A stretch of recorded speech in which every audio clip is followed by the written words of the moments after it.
রুদ্র হাসল। তোমাকে ভালো রাখতেই আমার সব করা ঐশী। তোমাকে সারা জীবন ভালো রাখবো বলেই দূরে আছ। তোমার দায়িত্ব নেওয়ার যোগ্য না হলে যে আমি তোমাকে পুরোপুরি সবার সামনে স্বীকৃতি দিতে পারবো না। পরিবারের বাহিরে তোমাকে স্বীকৃতি দিতে হলে রুদ্র ইরফানকে যোগ্য স্বামী হয়ে দেখাতে হবে। তটিনী নিরীহ চোখে তাকালো। আপনি আমার যোগ্য বলেই আজ আমি আপনার স্ত্রী।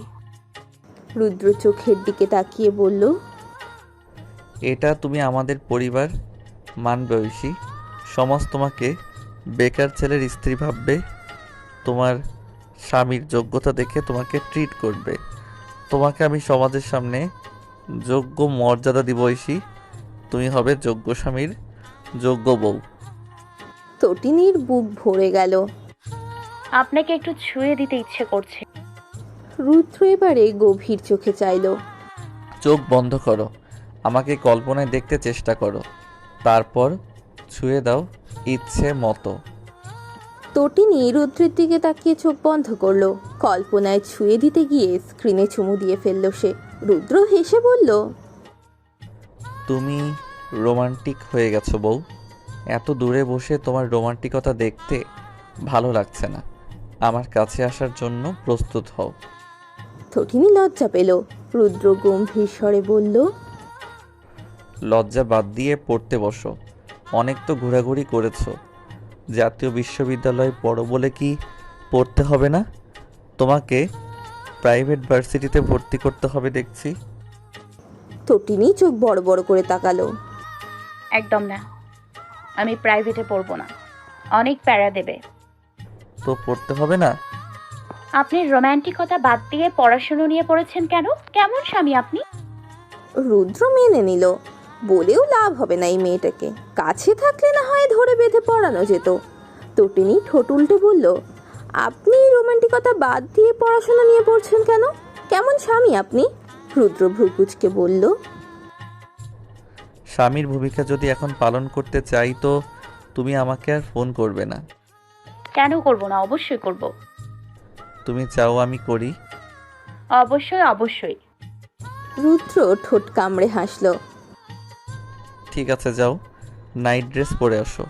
দেন আমি স্বামীর ভূমিকা পালন করছি। সঙ্গে সঙ্গে স্ক্রিন অফ। রুদ্র শরীর দুলিয়ে হাসল। আমার অবুঝ ঐশী, পৃথিবীটা তুমি এখনো ভালো করে চিনতে পারোনি। পৃথিবীর মানুষের নোংরামি সম্পর্কে তোমার ধারণা নেই। আমি চাই তুমি যাতে কখনো ধারণা না করো। তুমি এমনই সুন্দর ঐশী। পৃথিবী চিনলে তোমার সৌন্দর্য নষ্ট হয়ে যাবে জান। সুইজারল্যান্ডের অত্যন্ত সৌন্দর্যপূর্ণ একটি এয়ারপোর্টে সাদা শার্ট ও কালো প্যান্ট পরুয়া একজন রমণী দাঁড়িয়ে আছেন ব্যাগপত্র নিয়ে। হাতের হ্যান্ডব্যাগটি ঝুলিয়ে নিয়ে লাগেজ টেনে নিয়ে চলেছে সে। সানগ্লাসের ফাঁক গলিয়ে আশেপাশে তাকিয়ে কাউকে খুঁজে চলেছে। রমণীটি অবশেষে বাহিরের দিকে হাঁটা ধরলেন। তখনই নিজের দিকে ফুল হাতে নিয়ে এগিয়ে আসতে দেখা গেল এক শুভ্র মানবকে। শুভ্র মানবটির পরনে সাদা টি শার্ট ও কালো ডেনিম প্যান্ট। শুভ্র মানবটি হাতের ফুল এগিয়ে দিয়ে জড়িয়ে ধরল নিজের সাথে সর্বশক্তি দিয়ে। সাদা শার্ট পরিহিতা রমণীর পা শূন্যে উঠে গেল। শুভ্র মানবটিকে নিজেও শক্ত করে জড়িয়ে ধরল সন্তর্পণে। শুভ্র মানব এই সুযোগে ফিসফিস করে বলল, ওয়েলকাম টু আওয়ার মধু চন্দ্রিমা ইন সুইজারল্যান্ড, সর্বনাশিনী।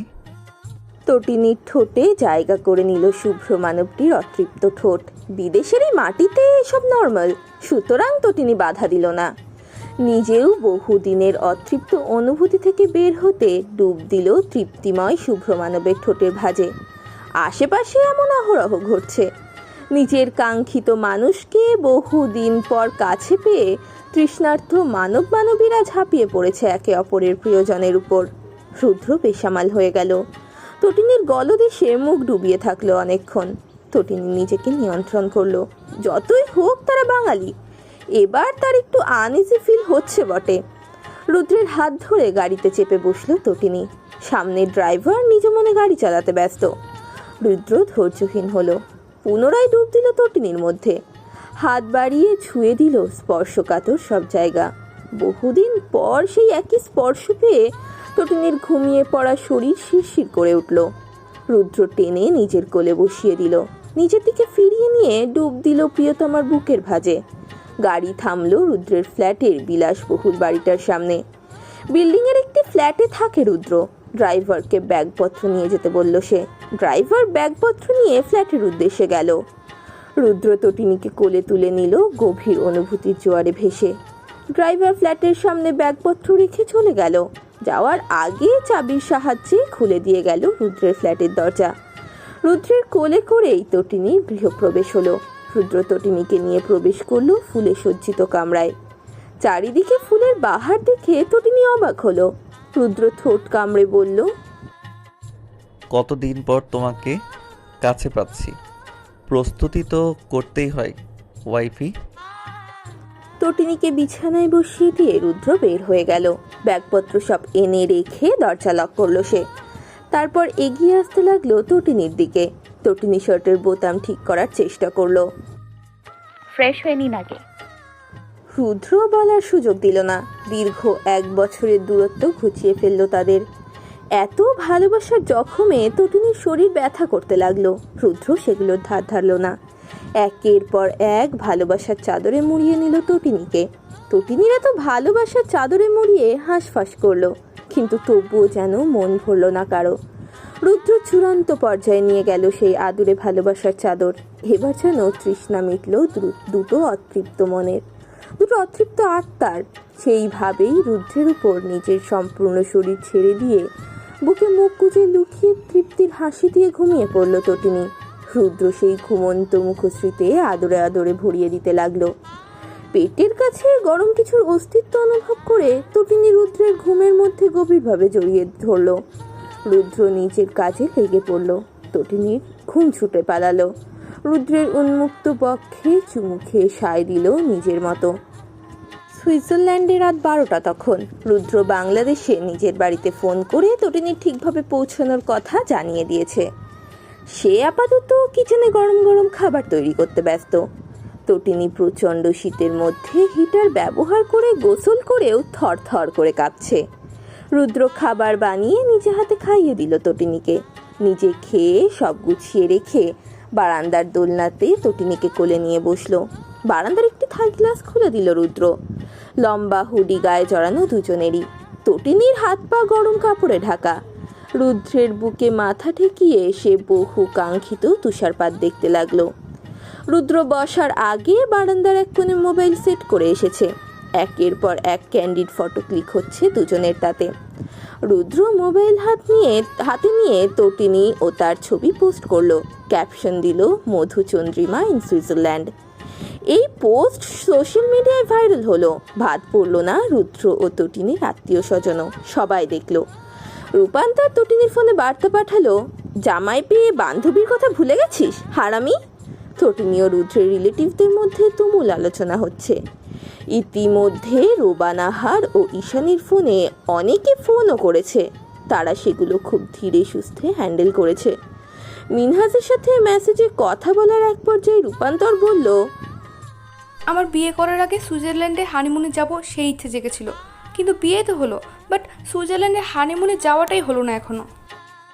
মিনহাজ উত্তর পাঠালো, যাওয়া হবে কখনো, সঠিক সময়ের জন্য অপেক্ষা করতে হবে শুধু।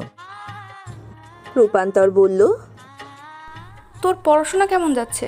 মেডিকেল পড়ছিস, কয়েক বছর পর ডাক্তার হয়ে তো চিনবি না।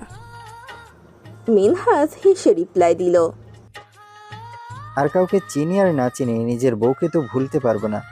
এবার সে যেরকমই হোক, বউই তো।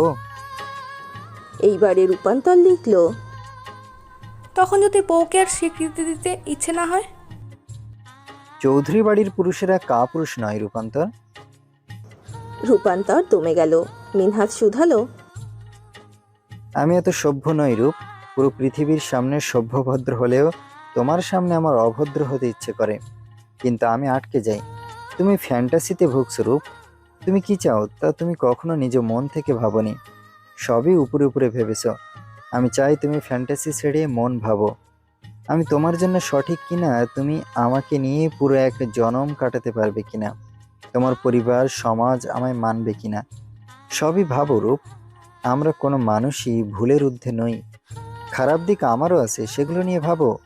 তুমি আমার খারাপ দিকগুলো মেনে আমার সাথে থাকতে পারবে কিনা সেটাও ভাবো, তারপর নিজের সিদ্ধান্ত জানিও। তটিনীর জন্য তার রুদ্র ইরফান আছে, তোমার জন্য সবসময় মিনহাজ চৌধুরী থেকে যাবে, কথা দিচ্ছি। গরম শীতবস্ত্রের নিচে ভালোবাসাবাসি করে দুজনকে আরাম দিতে ব্যস্ত তারা। রুদ্র ফিসফিস করলো, তোমাকে পুরো জনম কাছে পেলেও তৃষ্ণা মিটবে না সর্বনাশিনী। তোমাকে শুধু পেতেই ইচ্ছে করে। আমাদের ইসলামে একটাই জনম আছে, তারপর আছে মৃত্যুর পরের জনম। সে জন্মেও তুমি আমাকেই বেছে নিও, কেমন? আমি তুমি নামক হুরকে মৃত্যুর পরের জন্মেও নিজের করে পেতে চাই। প্রিয় ভালোবাসা। রুদ্রের প্রিয় ভালোবাসা ভালোবাসায় তলিয়ে গেল। এই ঘনমাত্রার হাওয়া, ঠান্ডা আবহাওয়া, ঝিরিঝিরি মেঘের মতো উড়ে বেড়ানো তুষারপাত যেন ভালোবাসা বাড়িয়ে দিতে বেড়ে গেল হঠাৎ করেই। তটিনী কেঁপে উঠে রুদ্রের ভেতরে ঢুকে যেতে চাইল। রুদ্র আষ্টে পৃষ্ঠে নিজের সাথে জড়িয়ে নিল, ভালোবাসাবাসিতে ডুব দিল তারা। সাদা সফেদ তুষারপাত পড়ছে আকাশ হতে, তুষারপাতে ঢেকে যাচ্ছে চারিদিক, ঢেকে যাচ্ছে বাড়িঘরের থাই গ্লাস। রুদ্রের ঘরের থাই গ্লাসের সামনে উকি দিচ্ছিল একটি মিটিমিটি তারা, নাম তার ধ্রুব তারা। তুষারপাত থাই গ্লাসে পড়ে তটিনীর লজ্জা বাঁচাতে ঢেকে দিল সেই তারাটিকেও। রুদ্র সেই দৃশ্য দেখে চোখ বন্ধ করে মুচকি হাসলো। ভালোবাসার চাদরে মুড়িয়ে যাওয়া তটিনীর কানে কানে শুধালো, আমার লজ্জাবতীর লজ্জায় লজ্জিত হয়ে ধ্রুব তারা উধাও হয়ে গেল, উধাও করে দিল শুভ্র তুষারপাত। আমি তোমার লজ্জা উধাও করে দিব লজ্জাবতী। সারা জনমে ভালোবাসাটা কম হয়ে গেল না? আর একটু বেশি ভালোবাসার সময় বেড়ে গেলে কি খুব ক্ষতি হতো? সুইজারল্যান্ড আনুষ্ঠানিকভাবে সুইস কনফেডারেশন, পশ্চিম মধ্য ইউরোপের একটি স্থলবেষ্টিত রাষ্ট্র। তবে এটি ইউরোপীয় ইউনিয়নের সদস্য নয়।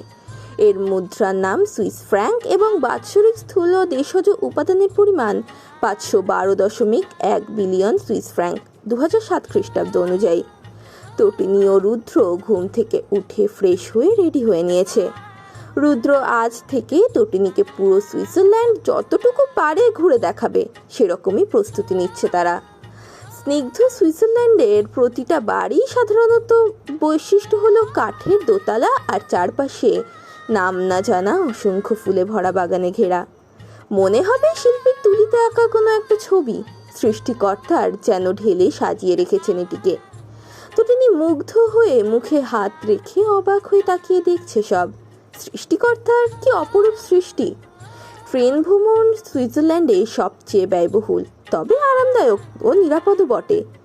দু চোখ ভরে দেখার জন্য ট্রেন জার্নি অতুলনীয়।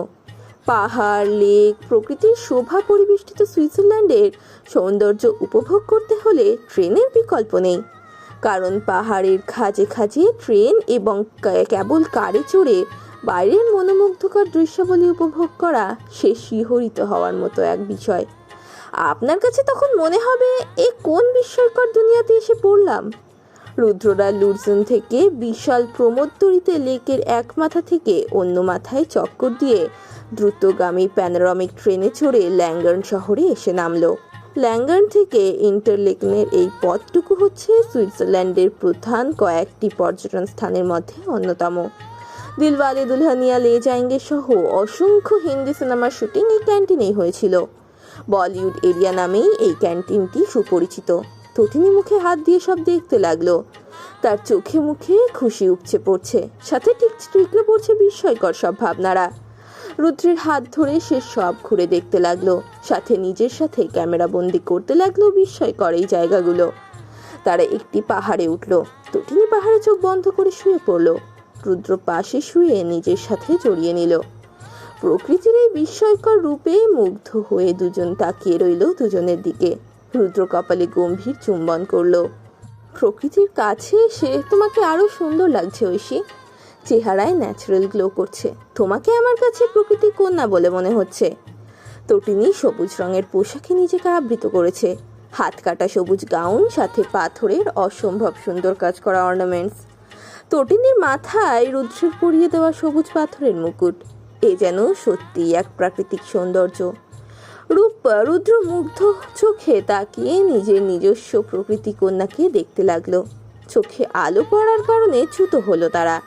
রুদ্র উকি দিয়ে দেখলো একজন ক্যামেরা হাতে বিদেশিনী তাদের ফটো তুলছে। লোকটি এগিয়ে এলো, হাত বাড়িয়ে দিল তাদের দিকে। Hi, I am Lusa. রুদ্র নিজেদের পরিচয় দিল। লুসা অবাক হয়ে বলল, Oh my god, Wangali.